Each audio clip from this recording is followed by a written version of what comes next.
And joining me on the podcast and on video, John Meyer, mining analyst and partner at SP Angel. You all right, John?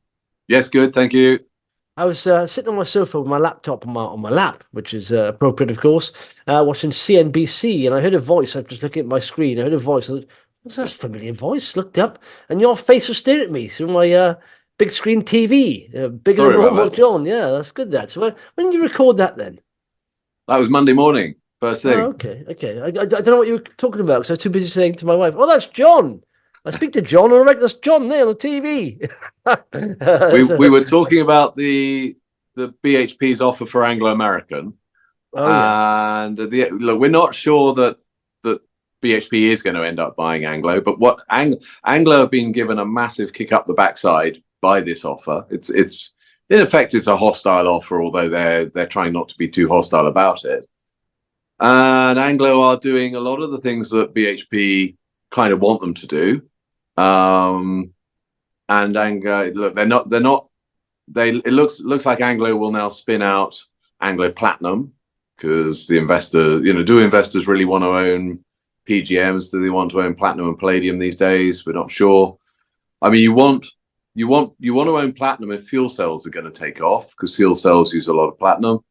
The rest of it's used you get platinum and palladium in jewelry, but auto catalysts is the main market. Platinum is mainly in diesel auto catalysts, so people aren't buying diesel vehicles the way they used to, although loadings on diesel trucks, buses, vans, things like that are going up, as in the amount of platinum within the catalysts for those. Also hybrids. People are buying more hybrid electric vehicles, and that means every hybrid has a small ICE engine in it, and that uses platinum and palladium. So it's not like game over yet, but ultimately I think we're all going to end up driving electric vehicles for lots and lots of really good reasons, and that means the market or the demand for platinum and palladium will fall off. So you're going to get peaks and troughs along the way, but getting back to the original story, Anglo will sell that off.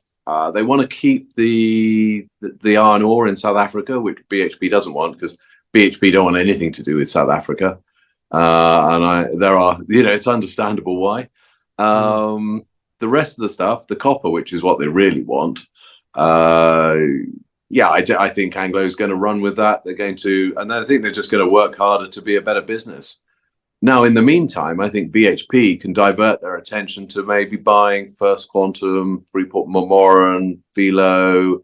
There's a whole bunch of businesses that BHP could go and buy, which would still give them more copper production. And that's where everybody wants to go. I mean, just about every investor in the world is looking at buying into copper if they can, because, well, if you look at the copper market, there was a big squeeze this week on COMEX, where prices jumped to 11,400 and something. Some technical reasons for that, but also some good positive fundamental reasons in that the world is using more physical copper, and can do, and nobody knows where it's all going to come from. Yeah, well, the ground. Yeah, hopefully, unless or Mars. But that's a chart of copper. It is spiking up to the previous highs. It got 8th of March, pretty much. It got to what 10,800, and now it's up to. It's just trying to get above that, but it's rallied quickly. Sometimes when charts rally that quickly, they have to have a sideways consolidation. I was just looking at Anglo. I went about it the wrong way here. I looked at the Anglo American chart. And you can see here, it's been, in a downward trend pretty much, since I'd say July or April last year. It was at 42 pounds there. And it hit a low, when was this? Back in December 23, $16, 16 pounds, sorry. And then it started to rally from like the 5th of March, started to rally strongly. I thought, what's going on here? And then the offer, so it rallied from early March to midway through April, and the offer there was on the 14th, pretty much, or 24th. Is it 24th? Yeah, 24th from a statement there. So you're thinking, why was it rallying so strongly, but a month prior to that? Why would that be, John? What do you think? Well, I believe Elliott Associates were building up a stake in Anglo American. Ah, okay, okay. And those clever hedge fund guys taking a view that there might be a takeout, or that Anglo were going to have a bit of a shake-up. I mean, Yeah, it's all of the major mining companies. Anglo has underperformed, and once in a yeah, while, these things have a shake-up and they catch up. yeah. What's the market cap now? This 35 billion. So isn't that what they offered them originally? Was that Yes. right? Yeah. Yeah. Around about that level. Yeah. So here we go. So all share offer So when here. BHP made the first offer, BHP shares went down and Anglo shares went up. So because it Yeah. was an all-share offer, the value of the offer became less. Hmm. So they revised the terms. So they offered 15% more shares in BHP in effect, but actually the value of the revised offer was only 10% higher. And yeah, it's not a knockout offer by any means. Now, would you prefer BHP paper to Anglo American? Yeah, I guess you would. Yeah. Well, look at the If charter. Would yes. Yeah. if management are really going to turn this, are going to improve this business, then maybe you do want to hold Anglo paper. Yeah. Yeah. Yeah. Yeah. Well, it's interesting here. You got the BHP is a bit of a wedge here, so it'll either go up or down here, depending where it go. But yeah, it must be exciting when you're, on a board, director, CEO of a big company, and you're going to sort of make a big offer of a company as almost a rival or a complementary. It must be because 35 billion. It's a lot of money, isn't it? It's not messing around. It's a big move, isn't it? Yeah, and look, you're bringing on a whole pile of new work because everybody's got to justify what they're doing and why they're doing it, and huge amounts of increased scrutiny and an awful lot of meetings with advisors and advisors talking about regulators and lawyers. And unfortunately, these offers are very distracting for management teams. So remember, you've got to run the business as well. Hmm. So they're going to be busy boys right now. Yeah, well, shouldn't they just say, listen, we're offering you this, £20 a share, BHP Billiton, take it or leave it. I don't want to hear from you. I don't want one email from you unless you accept it, okay? I'm cracking on with my work. Thanks very much. And then just step away. That's the way. That's the way to do it when you go on holidays and you go through these bazaars and you bargain. You got to walk away, haven't you? You got to walk away. They chase you down the street sometimes. Okay, okay, Yeah. okay. And it's the only way. You're Yeah, right. It's the you've only got way. and to be genuine, you've got to be prepared to walk away. That's it, and you got to put it. But will there be other people? Do you think out there now looking at Anglo American? Yes, there are. I mean, we are aware that Glencore are Oh, looking. okay, good. Oh, yeah, yeah. You can be absolutely sure that Rio Tinto are taking a look at it. Oh, yeah. Both of those companies could make gains. What Mm. is important to know is that all these offers are subject to regulatory approval. When Glencore bought Xstrata, the Chinese regulator required them to sell one of the copper mines. Now, if you feel you need to abide by the demands of the Chinese regulator, and if they demand that you sell one of your copper mines, is the deal worth doing? Yeah, Xstrata, that isn't it? It's a blast from the past. I've forgotten about Xstrata. Not that long ago. How long was that then? Well, I think we're talking 6 or 7 years, aren't we? Yeah, okay. Marvelous. All right. Well, that's good. And is there such a thing as a price target for copper? I mean, do you have? Is it can people see it going a lot higher than this? Because we are. Let's go back to tons. What are we Well, now? 10,900, pretty much a I ton. think the way to look at it is at what price does the market start to invest in new copper mines again? Yeah, And the yeah, yeah. consensus in the industry at the moment seems to be $15,000 a ton. Okay. And that number comes out from various sources. I think Glencore might have mentioned it. Robert Friedland, who runs Ivanhoe Mines, he may have mentioned it. If for the world needs this copper, Mm. and it's not going to get it unless the price is high enough for people to say, okay, right, we can hedge forwards, we can sell forwards in the copper market, and that means we can spend another $5 billion on building a new copper mine somewhere. In Yes. fact, yeah, there are some smaller mines being built, but small mines don't really do it. You need a few new big ones because Yeah. we can see demand for copper going from 25 million tons a year today to maybe 40 million tons by about 2050. And really, I don't know anyone in this industry who knows where that copper is going to come from at current prices. Yeah, so there we are. So the price will probably have to, and of course, you need it's a very complex thing, isn't it? Building a mine, because, like I say, 15,000, but you need that to be sustainable. You just want to spike up and spike down. But I assume it will be a sustainable rise above that, because if it's economics 101, isn't it? If you've got the demand, the supply is pretty much stationary, the price will have to go up. So yeah, it's going to get there, I suppose. But again, though, is there the resource out there, a decent sort of grade at certain depths, or what, or now? Because you said a while back that in Chile they have to dig deeper and the grade isn't as good. So is there areas of the world where there's apparently good grade at decent depths? Well, in Chile, yes, it's very difficult running those mines at the moment, and in fact, the risk of catastrophic failure in the pits is rising all the time. You can go into places like the Congo for good grade, but it's difficult. It is really difficult. You've got to get the government on your side, the local governors, the people. And you've got to find people who are prepared to work there. Yeah. Maybe Justin, maybe some of that. The only difference between getting them on your side and not is just how much you're going to pay. Let's be honest. And I don't mean that in a bad way. If you're going to help employ people, communities, you've got to pay up for it. You've got to pay for that. And that's that'll grease the wheels, kind of thing. Well, one way or another, yes. But you've also got to find people who are prepared to work in those places, and it's not that easy to find experienced people who are happy to work in the DRC. No, I suppose you're right. Again, military bodyguards, all that stuff, you're fine. Driven in a tank to work and back, and yeah, there we are. Okay, all right. Let's have a look at some individual companies, John. You're going to mention who is it? What's happened to Cornish Metals today? Because I did notice. I always look through sort of big rises and fallers of a day, and Cornish was amongst them.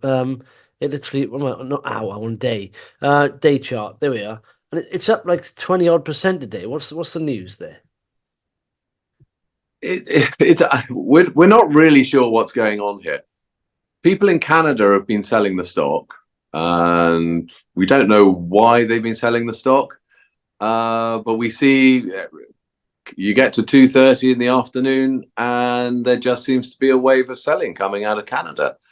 Management put out a statement saying they know of no particular reason why the stock should be coming down. So we just don't know. And it kind of seems cheap. So we really don't think there are any fatal flaws in this project. We think the management team is good. Yes, they lost. They had a changing of the guard. The former chief executive has been moved on. And Ken Armstrong is now running the show along with Owen Mylop, and they're a reasonably good team. So I think the company's in a good state. They've got more water to pump out of the mine, but you remember those stories about cows and sheep being washed into the mine.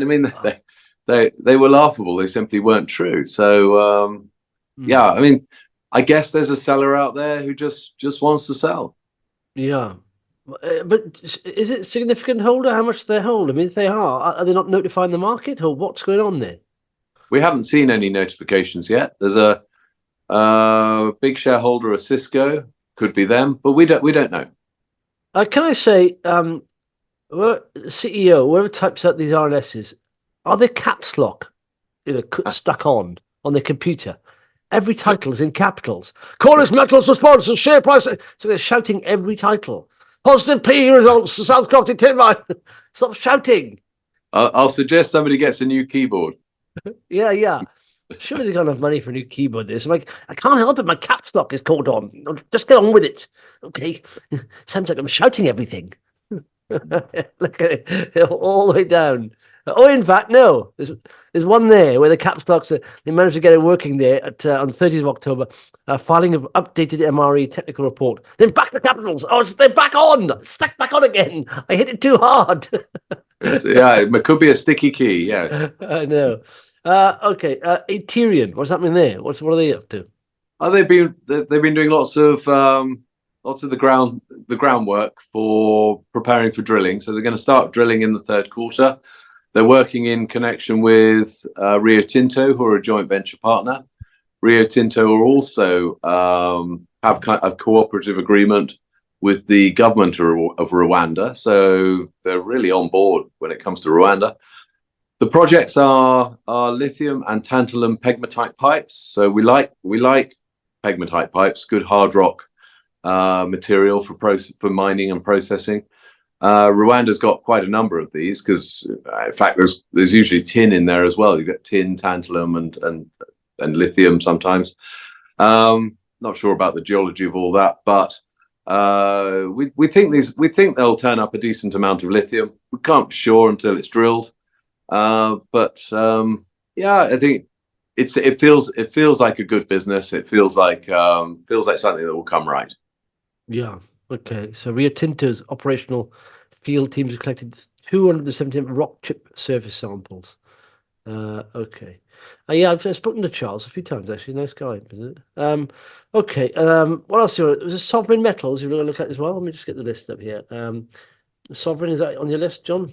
Yeah, I had a few days in Malawi last week with Sovereign Metals, and they had a big tour of experts from Rio Tinto. I think 16 guys from Rio Tinto were down there kicking the tires, offering advice, quite a lot of advice, I suspect. Why were they kicking the tires? Surely they got other things to do than kick tires. Well, it's an expression, Justin. Oh yeah. Sorry. You don't mean literally kicking the tires, yeah. Well, but people do kick tires. When they look at machinery, they just have this urge to kick the tire for some reason. Yeah. Do you think to travel on that way just kick tires?